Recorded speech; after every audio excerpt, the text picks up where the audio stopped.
5 as our first service. Sense God just wanting to extend peace onto hearts.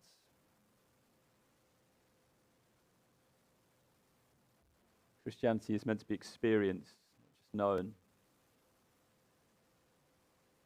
So, Father, I just want to pray right now, Lord, you would just release your peace over everybody here.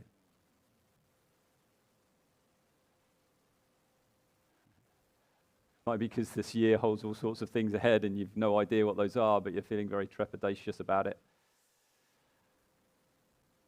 It might be they're thinking, actually, I'm really looking forward to the year, thank you very much, but there's just a sense of God's peace. It's just going to equip and install upon our hearts, ready.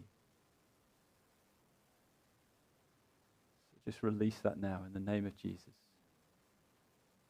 Bless everyone here, a sense of your peace.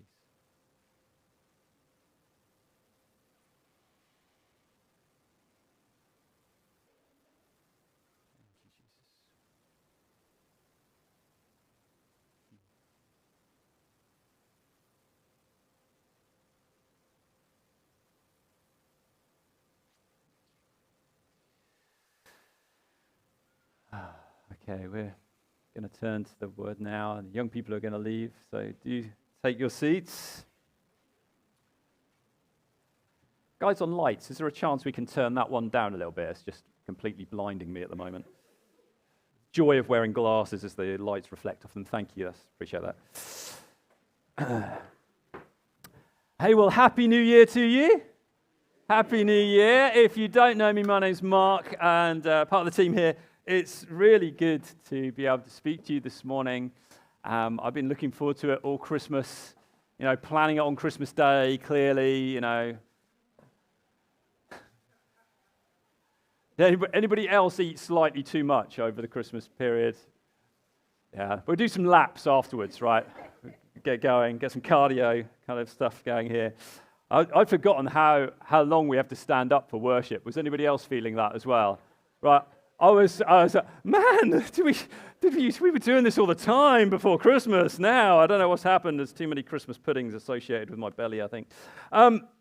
Today, right, what am I talking about today? Not Christmas pudding. I'm talking about this wonderful question, this huge question, this question which has been on the hearts of mankind for years, a question that philosophers have spent their lives trying to work through, a question that people have spent decades trying to work out what's going on. This question of who am I?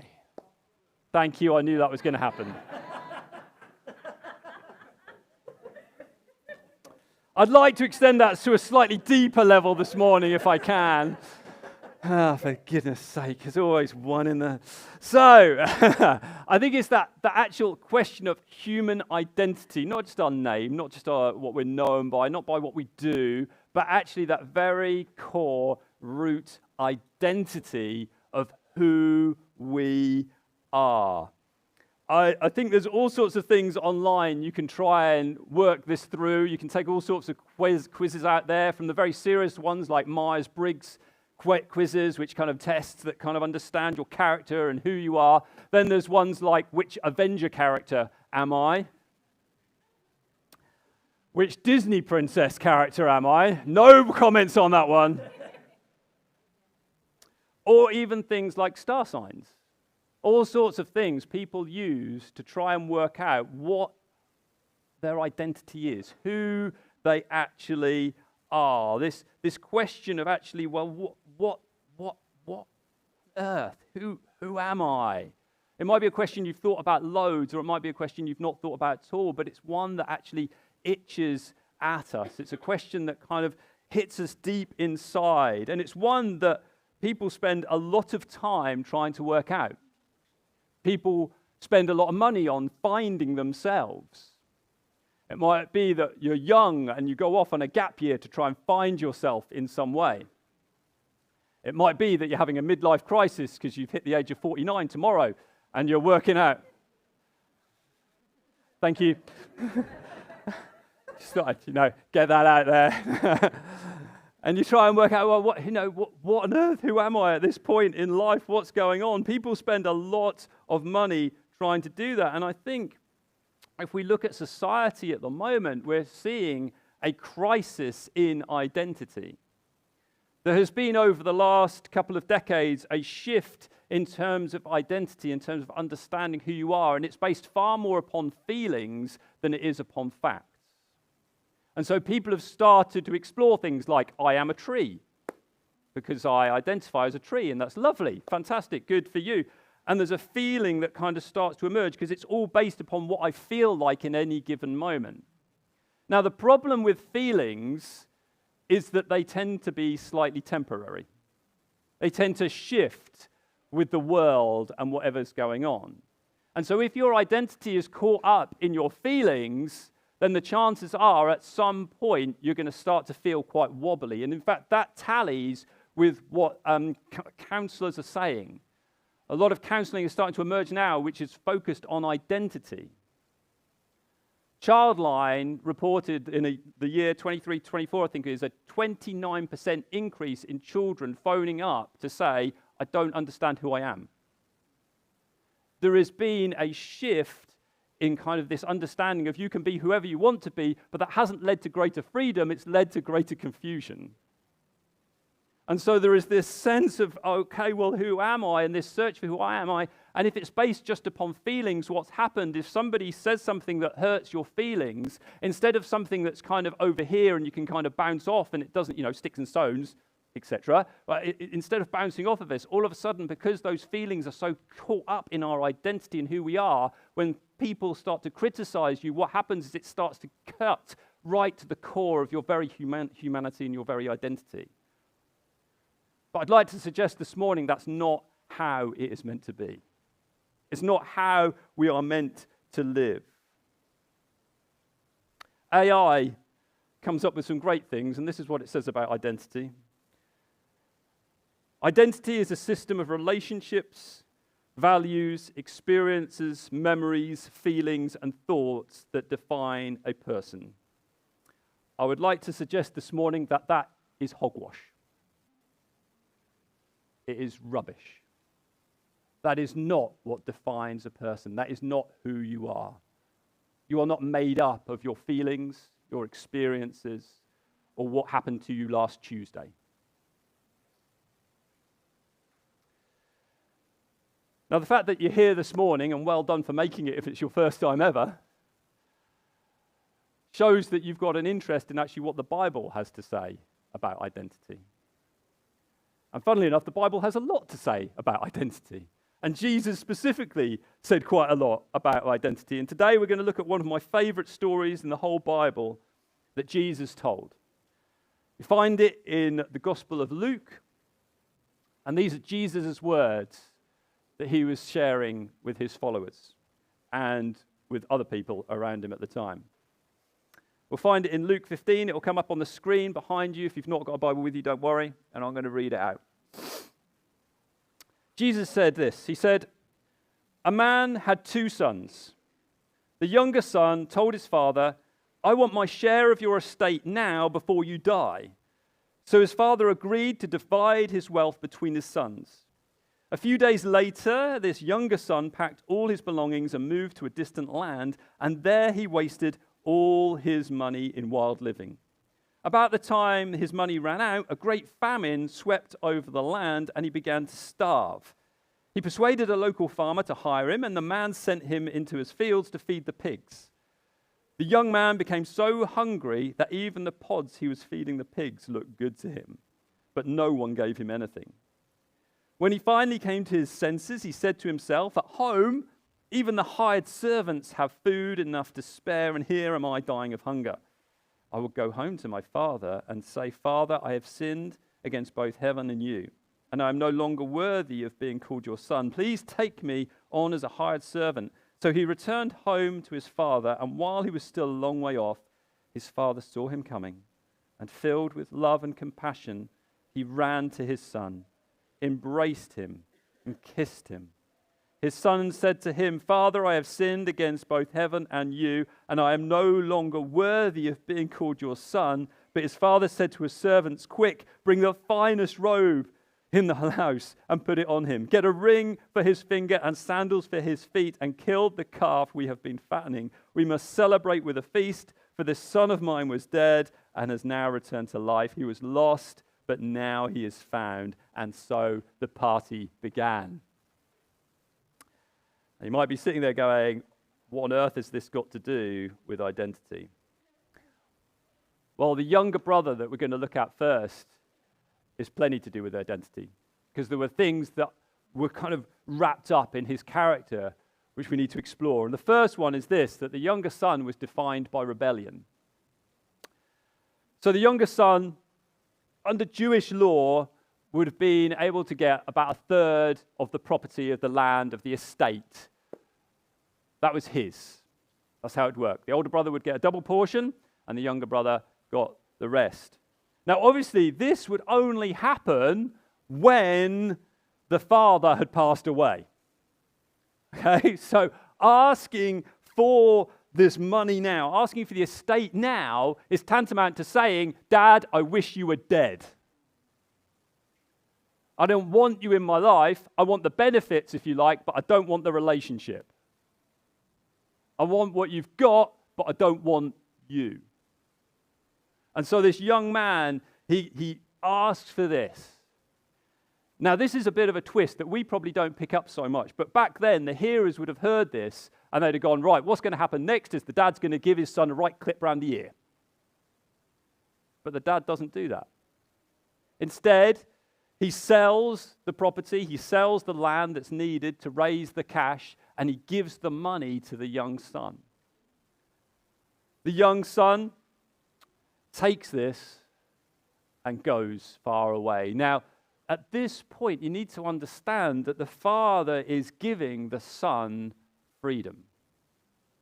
He's giving him freedom to choose.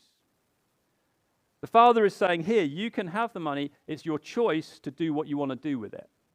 It's your choice what you wish to do with it. And so the young son chooses to waste it. He lives a life of self-focus. He goes and he splashes it all out. We read later that it's on prostitutes and drink. Now, at this point, you might feel slightly distant from the young son. You're thinking, well, at least I'm not like that. You know, my life does not look like that. Maybe it does. I don't know. It doesn't matter to Jesus. But what happens here is that we start to think, okay, that's nothing to do with us. But what the young son is doing here is he's using his capital, his money, to basically live a life of self-focus. He's living a life which is focused on his own personal entertainment. Now, every year, Karis and I tend to sit down and look at our budget, and we'll look at what we've spent over the year and what we're going to spend in the next year. It's always a good thing to do. Encourage you to do that. And we sit down, and one of the things you look at is like, how much are we spending on entertainment in a year? If you do this, I promise you, the number will be scary. Let me give you some examples. These aren't all ours, by the way. I'm just going to give you some examples. Of course, yeah. But you get things like Amazon Prime, Disney Plus, Netflix, hobbies, holidays, National Trust membership, gym, definitely not, kids' activities, petrol to get to kids' activities, Xbox Game Pass, if you don't know what that is, don't worry, PlayStation Plus, magazine memberships, Norwich City Football Club tickets. There's a debate out there of whether that's entertainment. I get that. I was there yesterday, man. Hard work. Should have just gone for the last 5 minutes. Anyway, the list of what we spend on entertainment is significant. If you look at it as a proportion of your disposable income, I would suggest you've got far more associated with the young son than you would like to admit.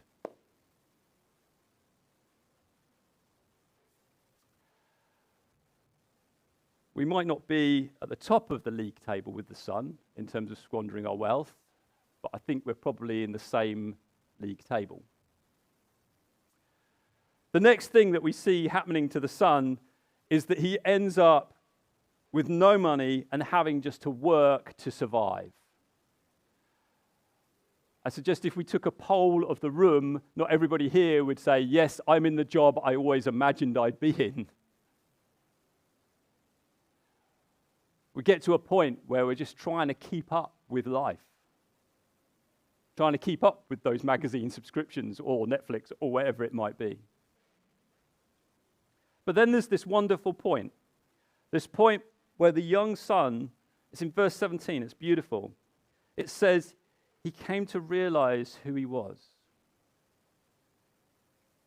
He came to realize who he actually was, that his identity wasn't defined by all these things that he was doing. It wasn't identifying by the work that he was doing. Actually, he came to realize who he was, and he realized, I am my Father's son.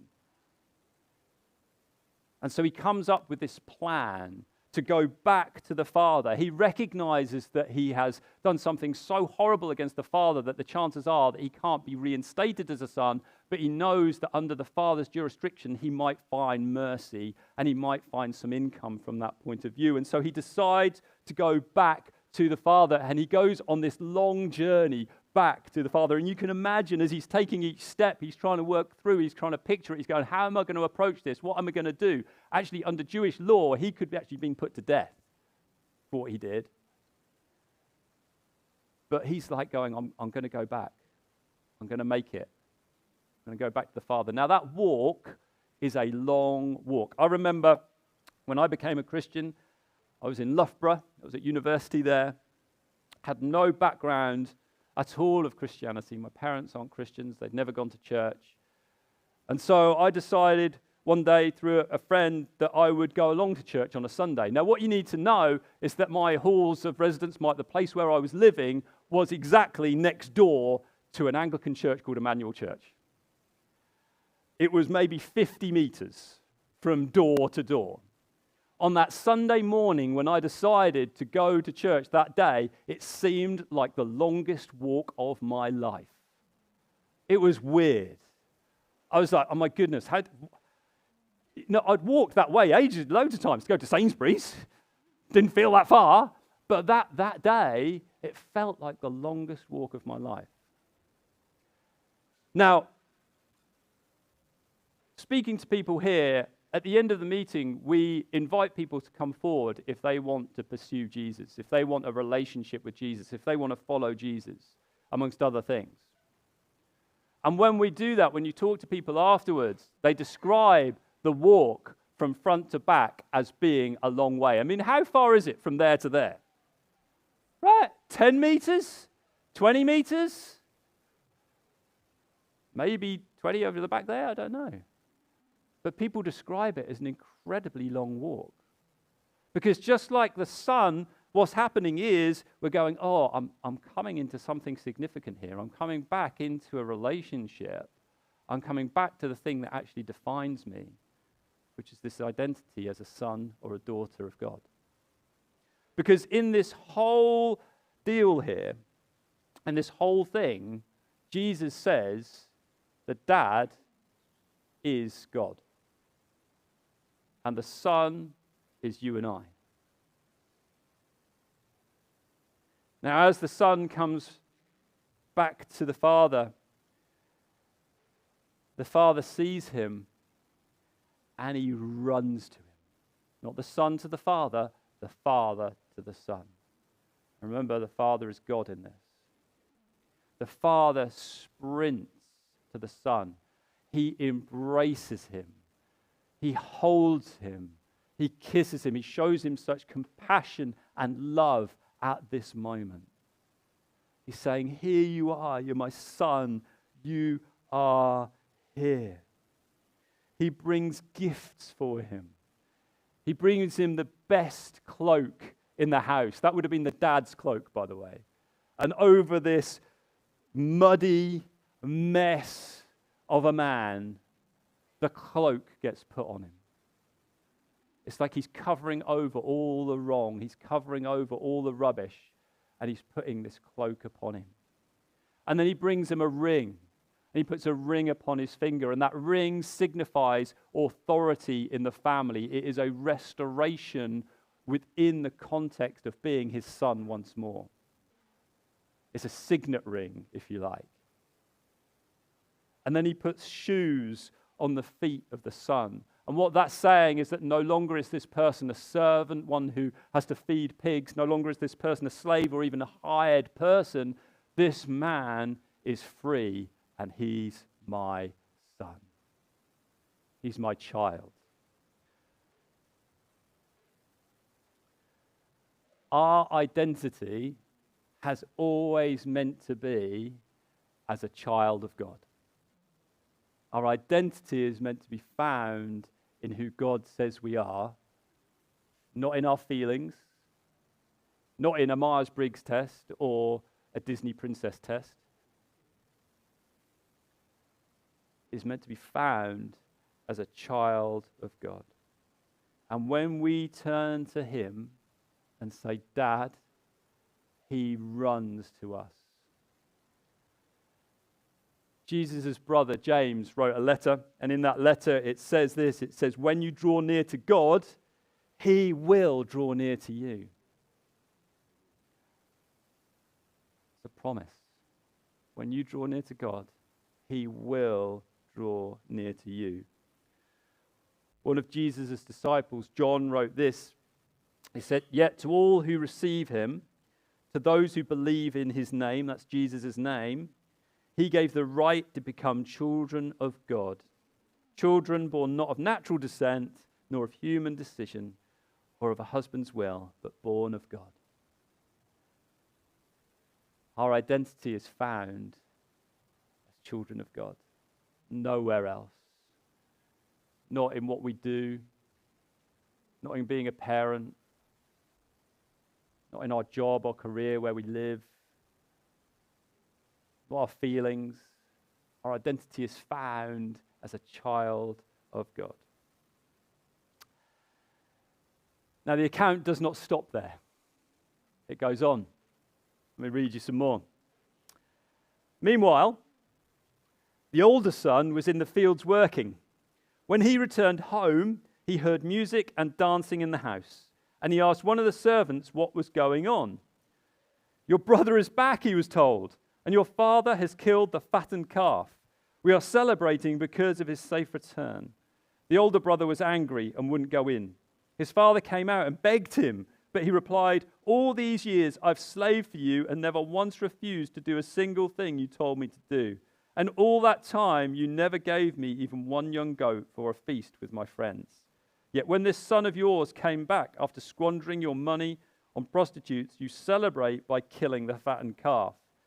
His father said to him, look, dear son, you have always stayed by me, and everything I have is yours. We had to celebrate this happy day, for your brother was dead and has come back to life. He was lost, but now he is found. A lot of people might find kind of a connection with the older brother. They might think, I think he's got a point. He's got a point. But actually, the older brother is as guilty as rejecting the father as the younger son is. He refuses to come in to the biggest party of the year. He rejects the father's invitation, even when the father comes out of the party to come to him and ask him personally. He publicly rejects him. And he's visibly upset. You're like, why is the older brother really so upset? What gets his goat here? It's not the lack of goat. It's the actually, what's got hold of him here? What's the matter here? Well, what's happening here is that the older brother says this. He says, look, I've obeyed all the rules, and yet I've not got any of the good stuff. He's basically saying, I believe in karma. If I do good things, then I should get good things. That's what he's saying. If I do good things, I should get good things. So this is exactly the same as the younger son almost. He's not saying, I want the relationship with you, Dad. He's saying, actually, I want what you've got, Dad, and the way I'm going to do it is by being obedient to the rules. The younger son said, I don't want you, Dad, and he achieved it by rejecting all the rules. But the older brother's exactly the same. Now, I'd like to suggest we've got a culture in this world of being older brothers. People like to think, hey, I'm living a good life. I'm obeying the rules. And therefore, in some way, I should get some good stuff, Because if there's no eternal life, what's the point in obeying the rules? You're only doing it because somehow you think, it's not because it makes you a better person, you think that somehow going to get something back in return from it. There's this sense actually of going, you know what, I'm just out for this for myself. In this circumstance, the older brother being good is completely and utterly selfish. Making some people's minds stretch slightly, isn't it? See, being good does not make you a son of God. The older brother is a son because he's a son. He's going to get the inheritance because he's a son, not because of his behavior. We can get caught up in this identity deal and think that somehow we've got to do so much. We've got to do this, we've got to do that. And somehow if I do those things, then it'll be good. And then I'll get good stuff. And then that's how it works. No, that's not how it works. Your identity is not tied into what you do. Your identity is tied into who God says you are. And he calls you sons and daughters.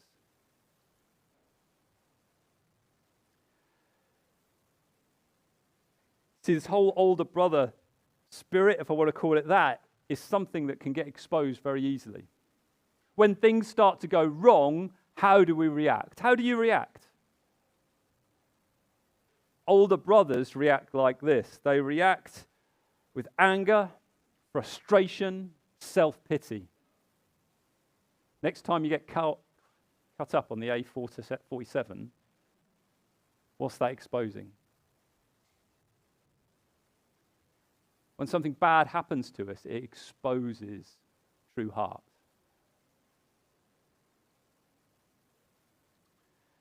Now, what's interesting about this story that Jesus tells is that it doesn't actually have an ending. What I've shared with you there is the end of the story. Because effectively, it ends with an invitation to come back into the party. The younger son has done it. But the older son is the one who then has to come back in again.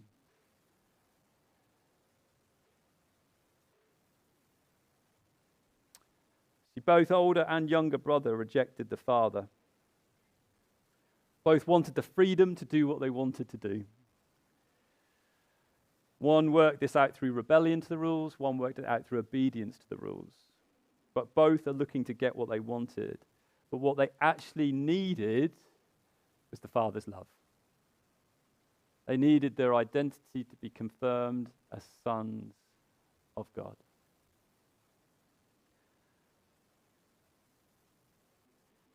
In terms of our identity, that's what we need. Who am I? I'm a child of God. And when we're basing our lives upon that, all of a sudden everything else falls into place. We're far more able to withstand the storms of life. The world starts to make a lot more sense because our identity is rooted as a child of God. We return home, we enter into the party, we find acceptance and forgiveness, not based upon our behavior, not based upon what we've done, not based upon whether we've been good or bad, but based purely upon the Father's love for us.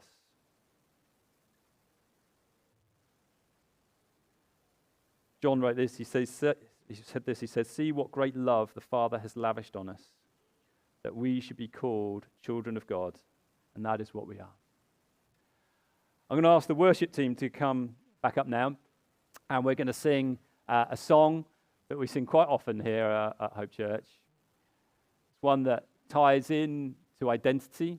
It's one that is rooted in who we are, and we're going to sing a couple of verses, a couple of choruses of it. And then at a certain point, I'm going to get back up again and I'm going to invite people to come forward who know they need to do something about what I've preached this morning. It might be because you recognize that you are a younger brother, that you've been caught up in a younger brother spirit. It might be that you recognize that actually you're an older brother and that you've been trying to do everything just by being good. Now, you might have been a Christian for years and years and years, or you might have come this morning for the first time ever. It doesn't matter, because this can apply to anyone. We can get caught up in either a younger brother way of identity, or we can get caught up in an older brother way of identity. But God wants to do something about identity this morning. He wants this whole deal of you to be confirmed as his child. So we're going to clear some chairs in a moment at the front. And as I say, I'll stand up and invite you to come forward. And at that point, it might seem like a very long walk, particularly if you're in the middle of an aisle. But don't worry about anyone else, because this is about you and God. And by coming forward, what you're doing is you're walking like the son, like the younger son, into that place of the Father's love. Or you're walking like the older brother into the party again. And we'll have some people who'll come and pray for you, who'll help you, lead you through this and work that out. I'll finish by just saying this from Galatians 3, a letter to the church in Galatia. It says, in Christ Jesus, you are all children of God through faith. It is faith that gets us to this place. And we have a choice whether to accept that or reject it. So this morning, that's what we'll do. We're going to sing a song, and I'll stand back up again and make the call forward.